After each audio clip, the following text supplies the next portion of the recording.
Thank you for being here today. I will say that I encourage dialogue in the chat. If there's something I can incorporate in the moment, I will. If not, there's a couple times that we'll pause for Q&A and then also some time for Q&A come off mic, right? Be able to actually engage in a dialogue together. So with that, I'm going to share my screen. And welcome to the escape room of Escape from the Emergency Department, developing a virtual escape room using Qualtrics, right? So that was the interesting and sometimes challenging piece of this. My name is 𝗺𝗲𝗍𝗲. I'm an assistant professor in the School of Medicine at Oregon Health and Science University in Portland, Oregon. And I'm really excited to be here with you. I think outside of kind of the normal intros, a couple things you should know about me is that I like games and puzzles, and I also like a really good mystery novel. Preferably if I can have my dog and a cup of tea with me as well. And so this presentation today and this would have created really kind of brings all of those elements together. So today, one of the things what I want to share with you is actually first, I want to go and grab the chat so I can monitor which I may have lost somewhere. Yep. Okay, we'll find the chat. But today I want to talk about the why, right? Why even do this? The what, and then the how, kind of this combination of technology and creativity, and then the next steps, right? Because the first time you do something, you always have bigger dreams, and starting small was definitely a challenge, but necessary. To get us in the spirit of things, this presentation is being held hostage by rogue agents, so I need your help in unlocking the screen. So what is the password based on this cipher?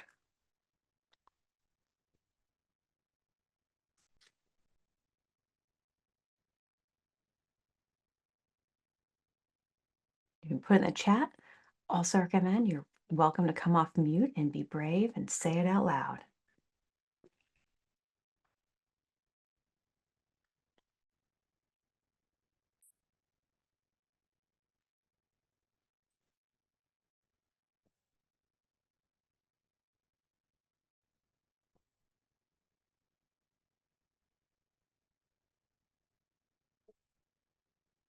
Gregory for the win. It is run fast.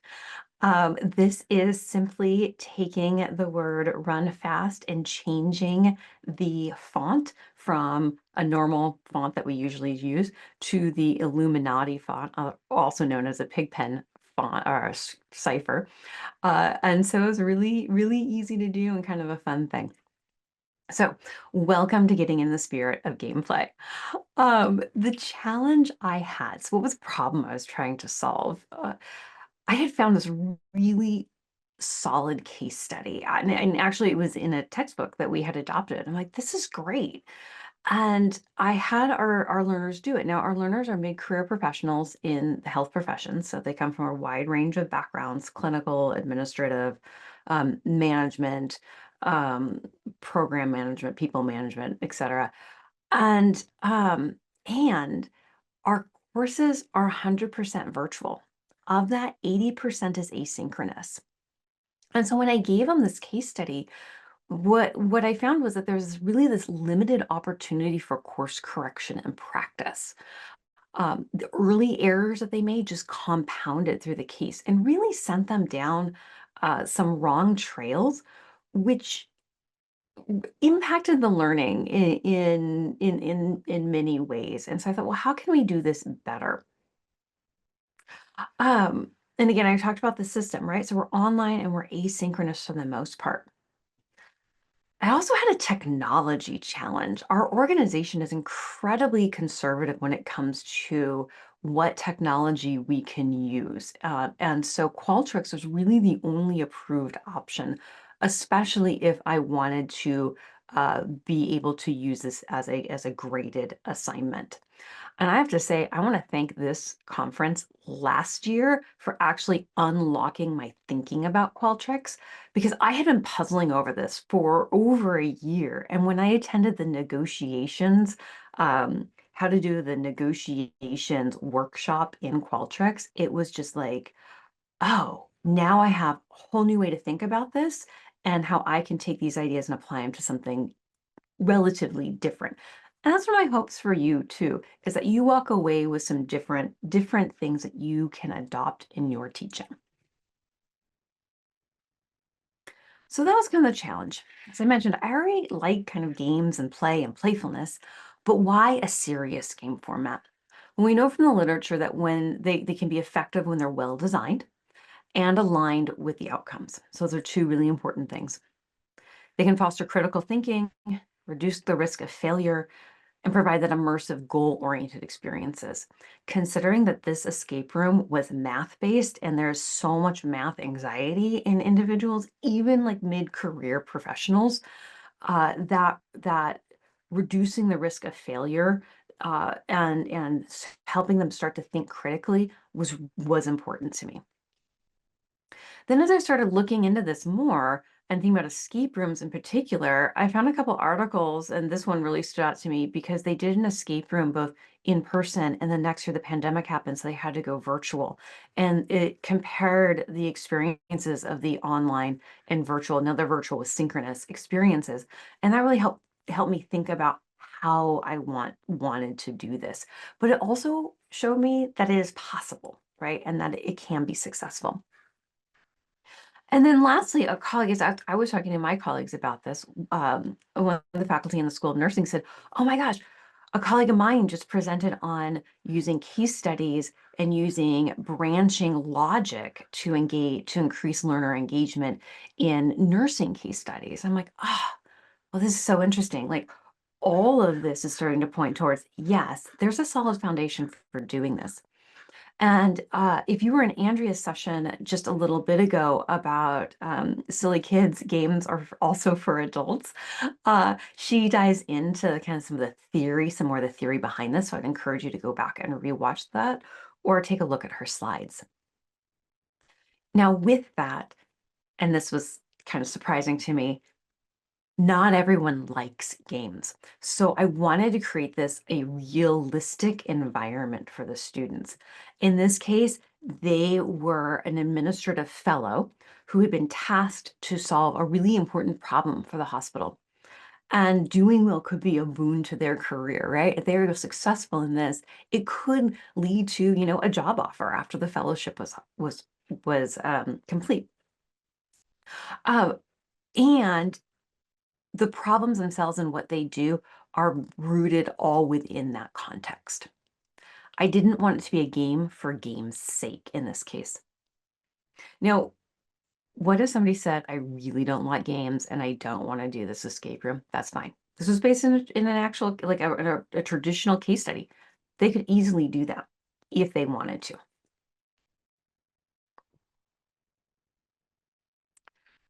So this image is for all of those of you who may remember when video games and VCRs worked only on channel 3 or channel 4. This it just kind of spoke to my earlier years. And it really is this kind of idea of old to new. How could I combine all of these things into an online experience where students would get immediate feedback? That was a big barrier, right? They could answer these questions, and then it might take me a week to grade them. And that's not necessarily great. That stops them from moving forward, or they move forward with wrong answers. I also didn't want it to be a math quiz because that just felt like the antithesis to what I wanted them to experience. And nothing spikes bad anxiety like telling somebody that they're going to have a math quiz when they're 40 years old. This is a big case, right? And I needed to start small. So thinking about the entire experience, I just pulled out that first section, just looking at the numbers and the finances.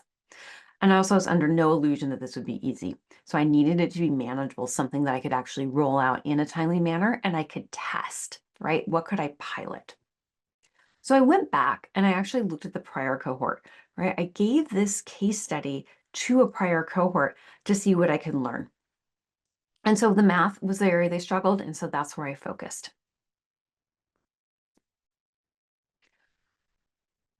So I took the math portion and I broke it out. I broke it down for them into discrete questions that build. So every question, they get 2 to 3 attempts, and after each attempt, they get a hint, right? And those hints get progressively more hinty as they go along, right? They need a little bit more in order to be successful. And at the last one, it actually walks them through how to solve the problem. Most logics were used twice. So what I mean by logics is that, I'll ask them like, what percent of the patients who are seen in the emergency room are admitted? Well, we do that same percent calculation in a few times. So they have time to practice and hopefully that they get better every time they see that type of question. And at the end, there's a grand reveal. I have some lessons about that I will share at the end. So what did this look like for them? So this is just a little bit of a teaser. So this is an example of a kind of a narrative setup and the question and where they would enter it. So you'll see here that there's a little narration, sets of context, what's the question, and then how to enter it with some tips. If they get the wrong answer, they get some help. All right, and we'll talk about different types of help in a bit. They continue to get the wrong answer, then it's the solution, right? How to do this. And then it tells them exactly what to enter in the box. So eventually, after 2 to 3 attempts, everyone is going to get a correct answer, which is kind of nice. Also, some hints for them to add what they're learning to their flowchart. They were encouraged to take notes because it builds, right? It also gives some more data. This is important as we'll look at in a minute, right? They don't get everything all at once. It rolls out information in a little bit more of a just-in-time format. So the responses, I ran an initial test with some alumni. These are the alumni who had the case study, like the traditional case study. I also found some testers who are similar to my learners, but were not in our programs. And so their feedback was really positive. One asked if they could share it with their boss, which I was like, something I was not expecting. And I thought that was pretty awesome. They thought that it was more fun and engaging than a traditional case study, and they enjoyed the story aspect. They wanted more game mechanics tied to action. I'll talk a little bit more about that in a minute. They also wanted more story elements. And one of the comments I thought was really kind of funny is that a couple of them were like ramp up the snark. They actually kind of like this like more soap opera-y. I thought I was going overboard and like, no, keep it. It's just kind of, it's fun, but it also is engaging. Now, when I ran it in real for the first time in real life for real students in the course, they liked the change, but they also found it challenging. Part of the challenge is that you're finding out immediately if you're on the right track or not, right? So that adds a different type of challenge. There was some frustration. The most surprising result was it took them twice as long to complete this as the testers did. So note to self in the future is whatever my testers do, I'll just multiply that by 2 or 2.5. So if they finish in less time, they might feel good about that. They did not use all the tools available to them, and I found that from the little reflection at the end. And overall, though, they did suggest to keep it. So I am, and it's going to get better. I'm going to pause there for one moment. I'm going to stop sharing because now we're going to start getting into the building. But I want to stop so I can see you all. Are there any questions you have at this point, kind of the background and setting the stage? And Roger, yes. We had a Commodore 64. Our neighbors had an Atari. They were way more popular. Well, to date myself terribly, I started with Pong. Yeah, ditto. Jessica, Yeah. what were the challenges or barriers in using Qualtrics? Were there things you wanted to do within the platform to create a great story that you were limited by? The number one is I could not figure out how to embed video. It says that you can. I couldn't figure it out. I'm really hoping to be able to do that in the future. That I will say was the number one. Everything else I pretty much figured out how to do, and I have ideas of how I want to do it better. Yeah, great. Other questions? Jessica, can you hear me? This is Kurt. Hi, Kurt. Your volume's really low. Oh, let me get closer. Sorry about that. Is that better? Yeah, that's a little better. Hey, great job so far. The testing, did you go to them more than one round, or did you just have them test it once and kind of just incorporate their feedback? How did you Yeah. manage that part? Yeah. So it was like I would say a 2.5 stage. So one is I kind of ran the general concept by some people just to make certain I was on the right track. Is this the right part of the case that you think would have been most helpful? And I did that with alumni, and someone said, yeah, that's it. Like that would be really helpful to focus on. And then I built a couple of questions just and ran it by a couple people just to test like 3 questions and got some good feedback. And that was literally more around like how Qualtrics works, because I felt like I really needed to get that technology down before I got into the fun creative part. And then I built it out. I tested it, the whole thing with a little bit of a larger group. And then a few people who provided feedback about like what they wanted to see change. So when people suggested changes, I connected with them individually and just said, hey, I incorporated your change. This is how I did it. Can you look at it and let me know what you think? Did I hit the mark with what we were hoping for? And that was all before the students saw it. Overall, it took me probably a little bit over 40 hours to put all of this together. Thank you. Okay. Now let's get back to it.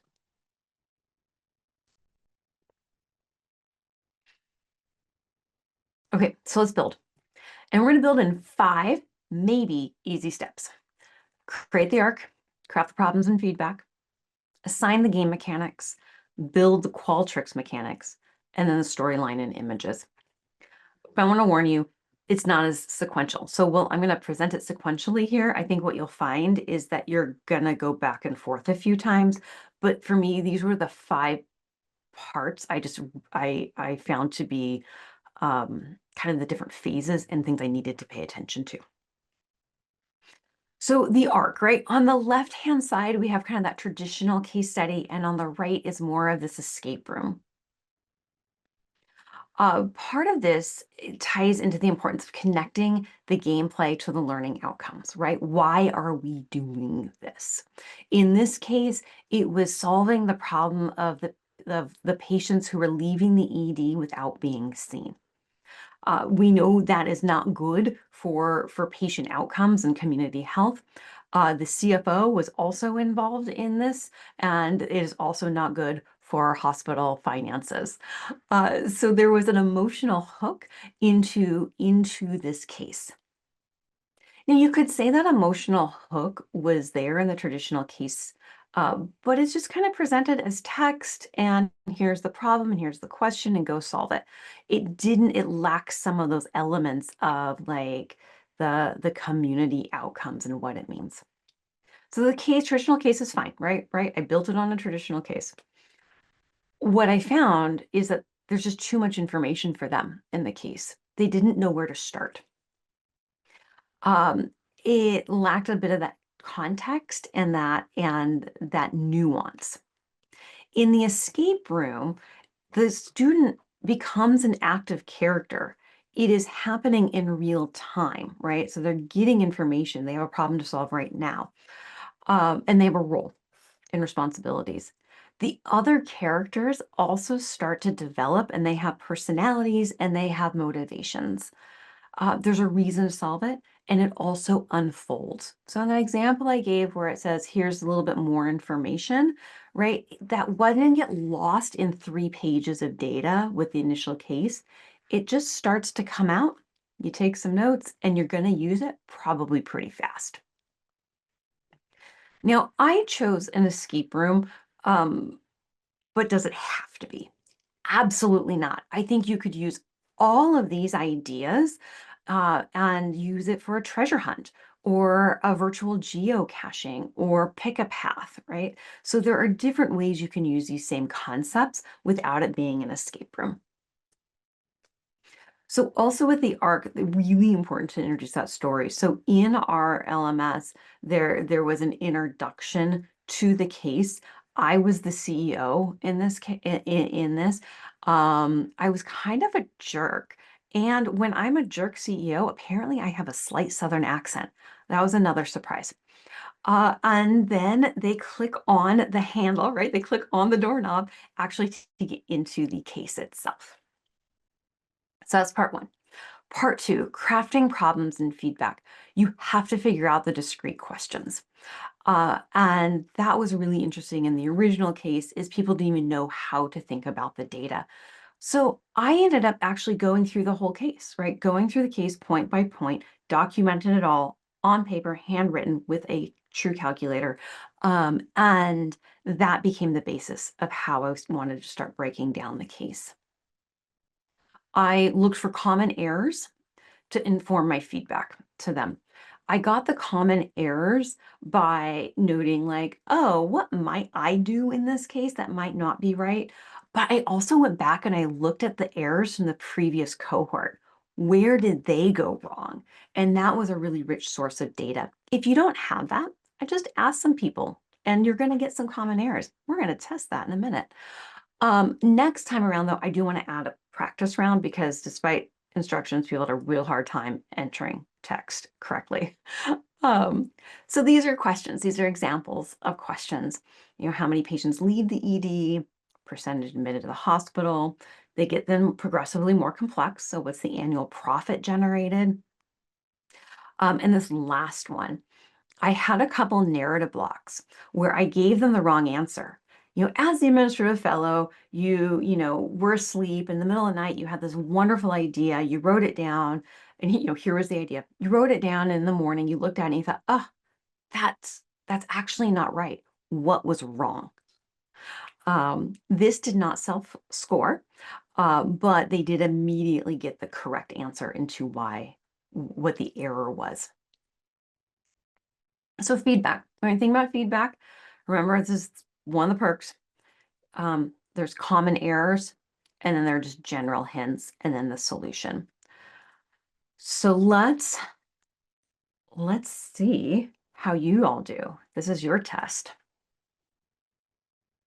So to get out of the meeting room, you must figure out the door code, right? The executive team has locked you in the meeting room. The answer is 4 digits and is the number of people who leave the emergency department without being seen. What you know is the left without being seen rate is 8%, and that the ED sees annually sees 61,100 patients. So here's your time for some math.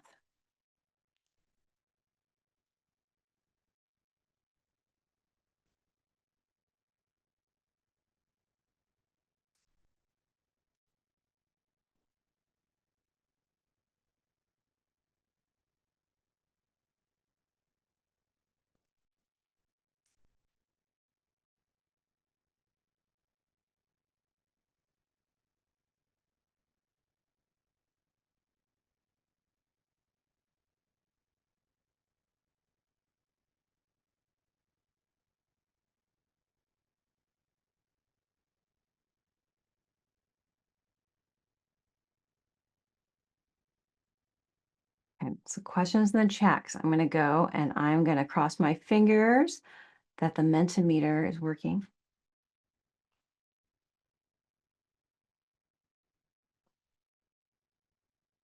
A vote for 4888.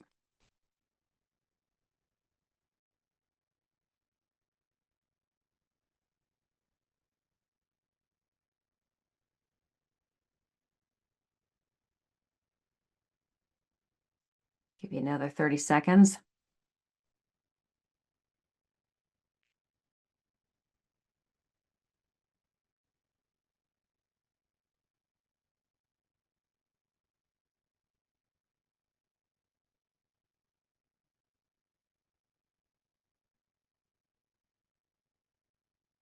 I should have cued Jeopardy music. All right. Well, you all fell to a common error. So 8%, a lot of times what people do is they take 8% of that 61,100, but that's who was seen, right? So that was 92% of the people who check into the ED. So you got to do a little bit more math. So error, the hint 1 was common error. Hint 2 is if people said something totally different, right? So they typed in 8,000 people or 12,000 people. And then hint 3 in this case, to simplify it, there was an extra one in this case, actually walks through how to solve the problem, right? And so it walks them through how to solve it, and then they can enter it. And then they get it correct and they move on. So that's problems and feedback. I found it really helpful to actually spell these out and have them in a Word document so that I could copy and paste and I could edit. So moving on to number 3, game mechanics. What in the world is a game mechanic? It's the action players take within a game. So in traditional games, these are things like rolling the dice, right? So you roll the dice and you move your pawn, however many numbers, three blocks forward. Playing a card with an action on it. It can also include things like role playing or resource management. Here, we're combining the solving of math problems with elements that move the story along. We're not just solving a problem, but we're opening a door, we're an access code for a meeting or a phone number to call.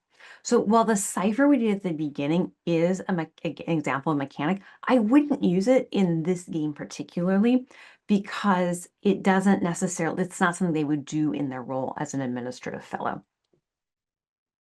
I also didn't want to feel like a quiz, right? So here are some examples. I think I said most of these. Got the number of file to look up, right? You got to enter a record number into the EHR or something like that. So that brings us to Qualtrics metrics, how to actually do this in Qualtrics. But there's a plot twist. You do not want to start in Qualtrics. I did this and I made such a hash out of it and I got so lost, I actually just deleted that whole survey in Qualtrics and started over. And my first job out of college was designing interactive multimedia health education software in the mid-90s. And like you had programmers to do this, and programmers spoke flowcharts. And so I went back to my previous self and created a flowchart for all of this. So each diamond is the question. It's an abbreviated question. And here I started to map out common errors, right? What if it's a different answer? What if they get it right? And the skip and display, these are Qualtrics mechanics. I'm going to show you more about them in just a minute. The other thing I learned when I tested this was initially I forgot to have them put a first and last name. So I had to add that so I knew who was taking it and how to score them or provide them additional feedback. These get long depending on how many questions you have. So while you can do flowcharts in something like PowerPoint, I'd suggest doing a virtual whiteboard like Miro or Mural. They have great free accounts for .edu email addresses, and they expand for as big as you want. And it's really easy to move things around if you want to change your flowchart. Okay, so how to do this in Qualtrics? And yes, it really this time, and I'm really sorry, this is like not sexy. It is super technical. The question types I used were the text and graphic and the text entry. You could also use multiple choice. Some of this might be easier with multiple choice. However, I do not do multiple, I have a really hard time generating plausible multiple choice answers. And so that just seemed like it would be harder for me personally, but you could totally do that route. So the text and graphics, these were the storylines, visuals, data, pictures, hopefully in the future video. Fingers crossed. Anyone knows how to do this? Please let me know. Text entry is actually like where they entered their answers. So once you have your questions, and so Qualtrics calls everything a question, by the way, and that will take some getting used to. Everything is a queue. And once you have everything in there, you have your initial, you have your narrative, you have your question, you have your hints and feedback. Then you start building these logics using skip and display. And it's over on the left-hand side. Qualtrics has great tutorials on this because they do refresh how it looks every once in a while, but they keep those tutorials up to date. So you want to use both of these in order to prevent bugs. So in this case, what percentage of patients seen in the ED are admitted to the hospital? This was the correct answer from the previous, so you don't get to this question until you answer the previous one correctly. The correct answer is 40. So if it is not 40, if they didn't answer 40, they go to the first hint, right? So they skip to Q4. But if they get it correct, they just skip to the next question, right? So it just streamlines the process for them. It's really nice and responsive and adaptive to the students. Same thing, right? So you're going to display this one if they didn't get the question initially right, and then you have your skip logic. Same thing. Go to Q5. You just rinse and repeat. And then the solution. Skip to Q5, or display if Q5 was not right, and then everybody should get this right. And then the next question. At that next question, and this was important, this actually created some challenges. Display if. So you display the next question if they got it correct at any of these preceding stops. This just closes the loop. And if you've ever done Excel functions and you find yourself at the end of a function having like three closed parentheses, it functions very much the same way. If you don't do this well in Qualtrics, find a friend. Like build out your story, build out your flowchart, and then find somebody else to program this into into Qualtrics for you. Then you just rinse and repeat, right? You do this over and over and over again. It gets easier with every one you do, but hopefully now you're seeing why that flowchart is really important. If you have your flowchart built out, this part is so much easier. And then you need to test it all. And the flowchart, again, helps you verify that you've tested every path, because nothing is more frustrating to a learner than when you make a mistake as the educator. The last part, add the storyline. And this is so much fun, right? We've created the arc at the beginning, and this is where you really get to get in to the motivations and the characters. And this is like the real emotional hook and the engagement for the learner. So it might be a snarky nurse that we saw earlier, a devious CFO, a helpful pharmacist, and others. And this drives that sense of urgency to solve the puzzle, and it keeps it unfolding.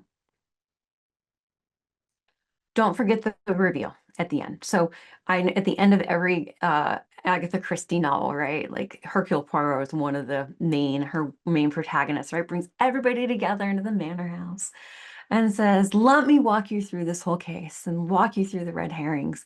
And I did the same thing, right? I took a document camera, walked them through it, pen and paper. I got to find a better way to do that. Improvement for next time. And they all got that. A couple changes for next time. I didn't reveal this until everybody did the escape room. And that was, I don't know, like an invalid concern around cheating. I'm just going to give it to them. I think that immediate feedback is really important. As soon as they complete it, they get the grand reveal. Because it took them twice as long to complete it, I'm going to break it out into sections, and I'm going to give them mini reveals as well. There are a few things else I want to do, so I want to parse it out into rooms, the mini reveals, but I want to incorporate those videos, right? So I want to improve the feel of it by incorporating the videos and more consistent images. Gen AI has come a long way, so that's what I'm planning to use to create images throughout that are a little bit more consistent. And then I want to take this idea and use it for other elements of the case, because I think students really valued that immediate feedback, whether they're doing this at 2 in the afternoon or 2 in the morning, or they're working ahead, right? So if a student's working ahead, I may not even grade it for a couple weeks. And that brings me to the end. So to borrow Monopoly language, let's pass go and collect $200 of my gratitude by engaging in some conversation. I'm going to stop sharing so I can see you all again. Yes, Andrea, flowcharts, huge, so important.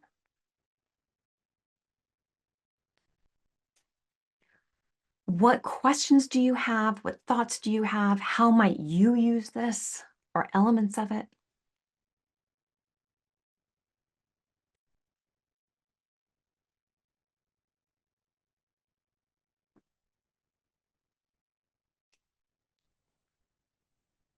Has anyone else created an escape room or used an existing escape room?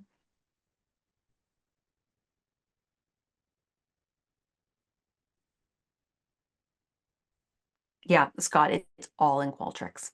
Yeah, so it's built in Qualtrics, and that's what students use as well.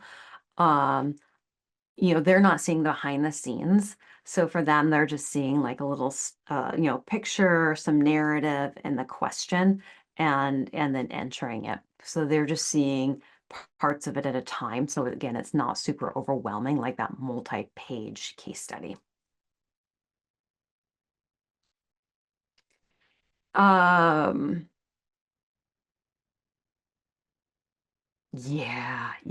Okay.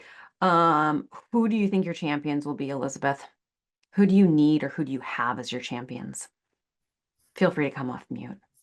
Hi, this is Elizabeth. So I did create my own escape room back in 2020. So in the midst of the pandemic, and we had to go from a 20+ hour CME course to something virtual. And I had 2 really fun faculty that were unique, and we basically created a live escape room using PowerPoint on steroids, and we just recorded videos. And as they were making decisions, the learners' journey would change, and it was like 4 main rooms, and they had to find key letters to use them for a final puzzle.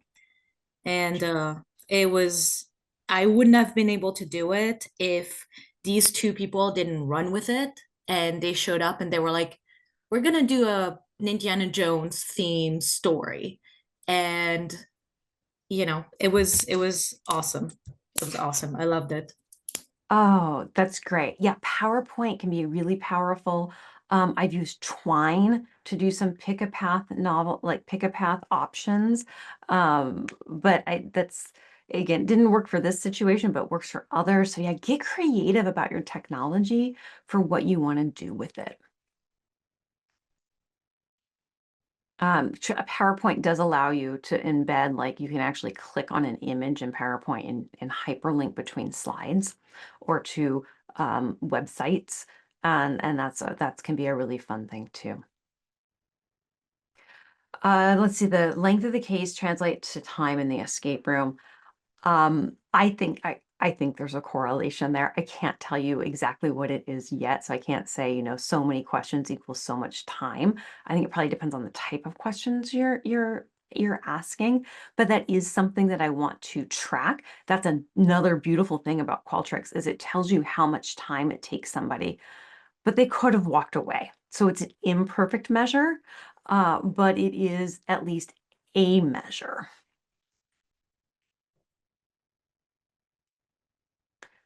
Yeah, Mariana, what is SCORM? SCORM? Yeah, hi. It's a kind of e-learning course format that you can use Articulate, Adapt, or any other LM like learning management software to create an e-learning course. So I use that for Escape Room. Okay. So I looked at a bunch of escape room software, and I looked at Articulate, and I looked at some others, and a real driving factor between Qualtrics, not only did my organization like approve it, like it's an approved tool, it was also free because I had no budget. Oh yeah, Storyline. I've heard good things about Storyline too. Mm-hmm.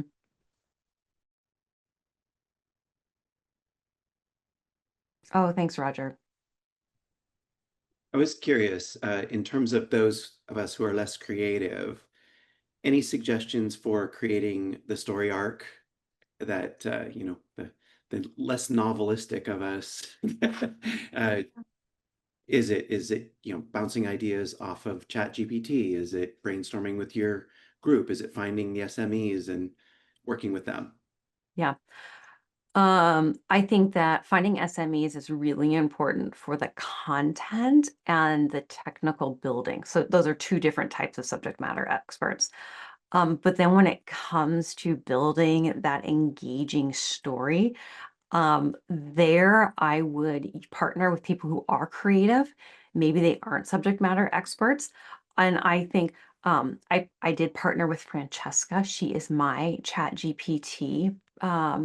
And she did help me create some of the dialogue or possible scenarios. Now, I will tell you that I think that she may be borrowing from like All My Children and Days of Our Lives in some of her storylines. So I did have to temper it a little bit.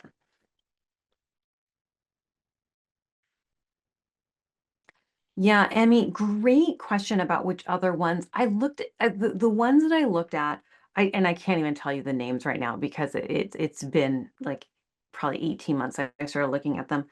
Most of them were designed for K-12. It was more about like hover your mouse around and find this and move this to here. They weren't my learners would have been really frustrated with that because they just wasn't connected to the story. These aren't things that they would experience. I also found them to be really, really clunky. Most of them will have rooms that you can try, and the technology just wasn't there. In the future, I think that there will be technology that will help us do this. I also asked ChatGPT like how to do this, and ChatGPT just told me to go buy software. So then I had to get more specific and say like, okay, so like in Qualtrics, how do I do this? And then that was more helpful. Or in Twine, how do I write this code? And the AI is helpful for coding for those of us who are non-coders.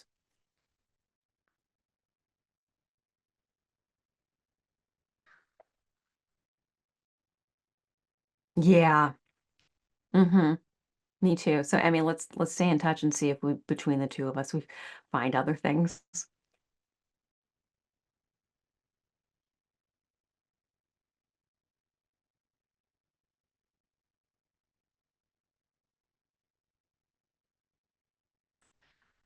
As I do this, as I expand this, I think I need to find partners because, as I said, it was a lot of work just to do this one very small part. And so I think that building a team that can do this where you can help each other across your institution it would be a boon.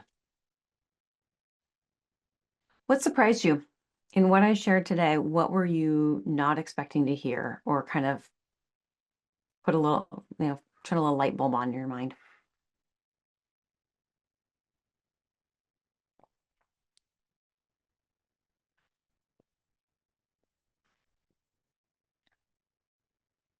You're as good as my students. Waiting. Yeah.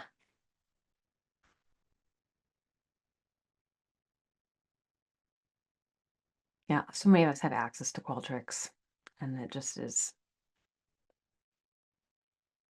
it can be clunky, but we can make it work. Yeah, I mean, that is, I was limited to images and text. So I had a video at the beginning and the end that was outside of Qualtrics, but I really do want to figure out how to embed videos within Qualtrics. It just wasn't working for me last time. Ah, okay. Yes, Melissa, we are moving to Brightspace. We are on a system called Sakai, which I think it was, if any of you use it, it's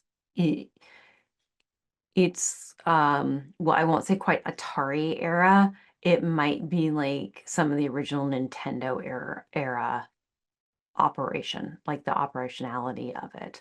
So yeah, I'm really looking forward to moving to Brightspace to see how we can use this or other gated pathways to allow learners to move at their own pace and get real-time feedback. What I've been hearing from people is that what this does that they haven't figured out how to do in the LMSs with gated pathways is to provide multiple hints, so that people get multiple tries with progressive instruction with each hint. Ah,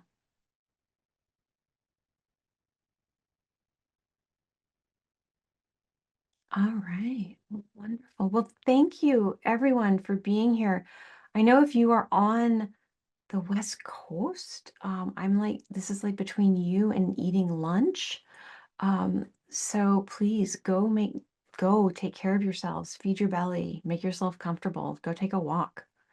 I can be reached at, I'll put my email address. You're welcome to find me on LinkedIn as well. Happy to connect and chat further with any of you.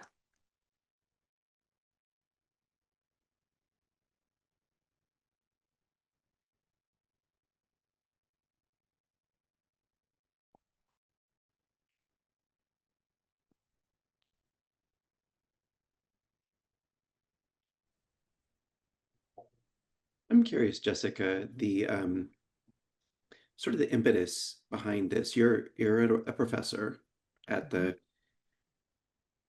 what was the motivation to go outside of the lecture format or other ways of teaching that are much lower bar but much easier for you to create?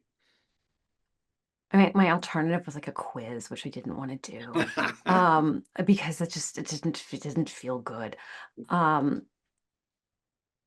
Because my learners are asynchronous for 80% of their learning, I really wanted them to get real-time feedback. And one of the big stumbling blocks that I saw in their work is that they got the case, right? They got this bulk of information and they froze. They didn't know how to ask questions.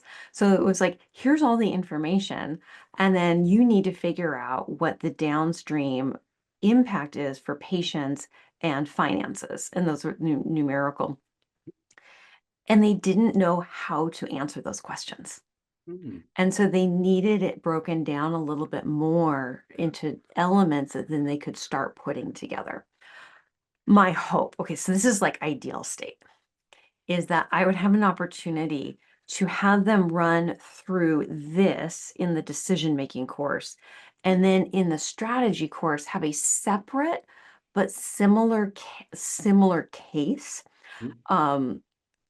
where they wouldn't have an escape room, where they are given that bolus of information, because that's what we experience, right? You're given these just data warehouses, and you have to figure out what question to ask of the data and what sense to make of the data, and see if that helps them actually do better in that situation. Do you feel like one of the group topics we had just the other day is, especially in academia, is AI, ChatGPT specifically, taking away that problem-solving ability from more recent or younger learners because they rely so heavily on that to give them the next direction, the next step?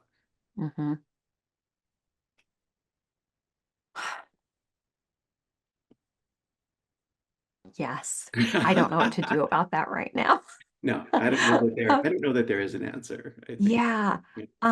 This was my attempt at trying to how do I put like a Socratic dialogue into an online asynchronous environment? Right. Not easy, but you did an amazing job. So thank you. It definitely feels like a work in progress, and then stay tuned for phases 3 and 4. Yeah. I think the next interesting thing is if there are some good uses for AI. One that I would love to see, the compute power would be insane, but using something like combination of a game engine like Unity to have a site be able to make a digital twin of their ER and then propose scenarios. Again, the coding would all have to be done by AI because that's way above my pay grade, but I could just envision how it goes in terms of an interactive game in this case, but really scenario that could have multiple outcomes. I would love to. The next part is this decision making, right? So this is, you have to get the data, you have to have the right data in order then to start down the path of, so what are you going to do about it? And I don't know when I'll be able to do this, but All your spare time. in my spare time, yeah, is to have some sort of simulation where it's like, oh, okay, so we chose these solutions, and they put in information, and then it spits out like, and here's what happened to your hospital, and here's what happened to the patients. Yep. Um, Sim hospital. yeah. Mhm. So we'll see. We will see. That's great. Yeah. How Well, are you using games, Roger? not really using games in any real way. I run in the School of Medicine at Stanford. I run a prototyping facility for medical devices, for engineering devices, for whatever. More creative and design work is the problem path. So frequently it will just be going from a sketch or going from a description that a person has thought of in their mind for a better device, a novel device, and then seeing if we can get something down, working it in a 3D modeling program, printing it on our 3D printers, testing, and then iterating. So the arc is not as much of a gamer story. It's really about creativity, design thinking, and then iteration. Yeah, there's an article in MIT Sloan that just recently around using Gen AI to create a virtual board of directors. Ooh. And I had been wondering about like, oh, that's a really interesting concept. I wonder how I could do that for helping students start to think better, right? Of like, oh, okay, so I had this idea. What would Steve Jobs think of this idea? What would, um, you know, what would Georgia O'Keeffe think of this idea? Sure. Like I just like, and as a way of getting them to start thinking a little bit more creatively, and then like, so what did you learn from that? Like, how did their response or or change your thinking, or maybe those people ask them questions that they have to respond to. Yeah, that would be fabulous. That's fun. Yeah, really fun.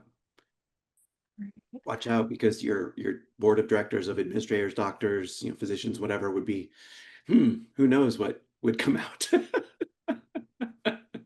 Right. Yeah. And maybe, I mean, I hadn't even thought about that for this case, but maybe that's part of this is like when they're talking about what solutions, that there is an AI system that where they go in and then they get these feedback of like the fearful reactions that we get from different users, or different constituents, as well as their excitement. And like, okay, so you heard from these people, like now this is the leadership part. Like, what do you do with that? Yeah, watch out. Include legal. Include legal, yeah. That's a good point. Oh, All right. thank you, Roger, for helping You're me welcome. think bigger. My pleasure. Take care.